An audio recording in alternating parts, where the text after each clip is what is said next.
Project है sir, हम इस प्रोजेक्ट में एक साथ 7 तरीके से फार्मिंग करने का आपको तरीका दे रहे हैं कम से कम जगह में। अगर एक फार्मर इसमें कॉस्टली इन्वेस्ट करता है तो वो पर मंथ 60 to 70,000 इस प्रोजेक्ट से पा सकता है। लेकिन अगर वो इसमें एक बार कॉस्टली इन्वेस्ट करता है तो सर जो हमारा ये प्रोजेक्ट है इसका जो फर्स्ट स्टेप है सर वो है फिश टैंक। सर इसमें जो फिश टैंक है हम उसमें RS फार्मिंग कर रहे हैं, रिसर्कुलेटिंग एक्वाकल्चर सिस्टम। सर हम रिसर्कुलेटिंग एक्वाकल्चर सिस्टम इसलिए कर रहे हैं क्योंकि इसमें हमें गवर्नमेंट सब्सिडी प्रोवाइड कर रही है। हम इसे टोटली ब्लेस्ड है कि जो हमारी गवर्नमेंट है वो हमें सपोर्ट कर रही है कि हम आगे बढ़े, प्रोग्रेस करें, और उनको भी वो भी हमारा सपोर्ट कर रहे हैं, हम भी उनको अपना प्रोडक्शन बढ़ा के हम भी उनको सपोर्ट करें। सर हम RS फार्मिंग इस वजह से टैंक में करने का आपको तरीका बता रहे हैं क्योंकि अगर हम इसे पॉन्ड में करते हैं तो हमारी फिशेस को इससे वायरल इफेक्ट्स हो सकते हैं, बहुत ज़्यादा इनको परेशानियां झेलनी पड़ेगी सर, और हमें भी इससे बहुत ज़्यादा नुकसान हो सकता है। तो हम इसको टैंक में करने का आपको सुझाव देंगे। और जो इसका वाटर होता है सर, ऐसे सब लोग जानते हैं सर, जो फिश के वेस्ट होता है उसमें न्यूट्रिएंट होता है, तो जो इसका वाटर होगा सर हम इसको इस पाइप के द्वारा सप्लाई करके अपने वेजिटेबल्स को अगर दे रहे हैं तो इससे हमारे 75% वाटर की बचत होती है। तो सर वाटर हमारे लिए बहुत ज़्यादा इम्पॉर्टेंट है। अगर हम वाटर की बचत कर रहे हैं तो वो हमारे लिए बहुत ज़्यादा अच्छा है, बहुत ज़्यादा प्रॉफिटेबल है। सर जो हमारी सेकंड फार्मिंग है वो है मशरूम फार्मिंग, जो कि सर हम डार्क रूम में करेंगे। सर डार्क रूम में हम मशरूम की फार्मिंग इसलिए करेंगे क्योंकि उसे सनलाइट की आवश्यकता नहीं है, क्योंकि वो एक फंगी है। और जो मशरूम है सर वो हमें कैंसर से भी बचाता है, हमारी ब्रेन हेल्थ को सही करता है, और ये हमारे प्रोटीन और एक विटामिन डी का एक सोर्स है। सर मशरूम बहुत महंगा हो गया है और बहुत ज़्यादा प्रोवाइड नहीं हो पाता है, पर लोग इसे बहुत ज़्यादा पसंद करते हैं।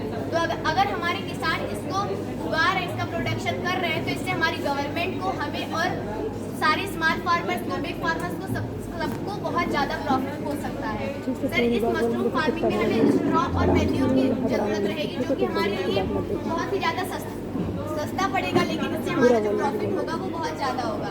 सर जो हमारा थर्ड स्टेप है वो है वेजिटेबल रूम। वेजिटेबल रूम में सर हम सीजन वाइज सब्जियाँ लगाएंगे, हर सीजन में अलग अलग सब्जियाँ लगाएंगे, उसे सेल करेंगे, जिससे हमें बहुत ज़्यादा प्रॉफिट होगा। सर इसमें हम वाटर का सप्लाई अपने वाटर टैंक से करेंगे। वाटर टैंक से सर एक ऑप्शन हमारे पास वाटर टैंक है, तो सेकंड ऑप्शन हमारे पास अमृत सरोवर का है। सर अमृत सरोवर का जो हमारा ये जो आइडिया है वो हमारे जो वर्षा का जो जल होता है उसको पूरा कलेक्ट करेंगे हम।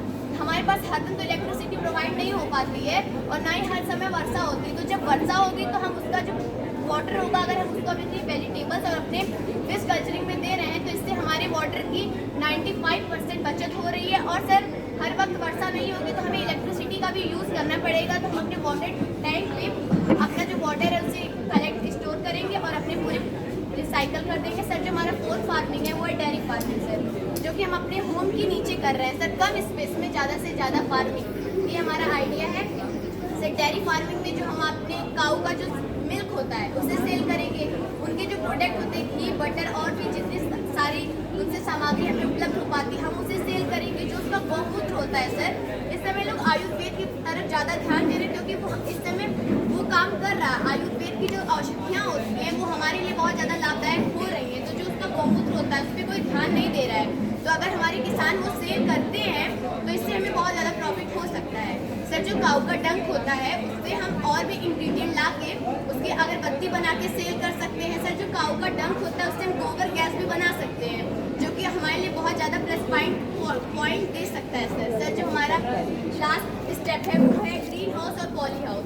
पॉली हाउस सर हम इसलिए बना रहे हैं कि डिजर्ट एरिया में हमें वाटर अवेलेबल नहीं हो पाता है, इस वजह से आधे किसान तो अपनी सुसाइड कर ले रहे हैं और आधे जो किसान हैं वो इन सबसे जूझ रहे हैं। उनके पास गवर्नमेंट उन्हें सपोर्ट कर रही है, फिर भी सर उनके पास कोई एक ऐसा आइडिया नहीं आ रहा है जिससे वो अपना प्रोडक्शन बढ़ा सके।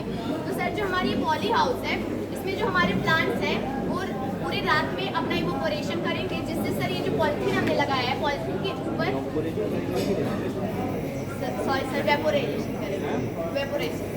वेपोरेशन करेंगे। नहीं सर इवोपोरेशन, हाँ sir, photosynthesis is a process in which the plant make their food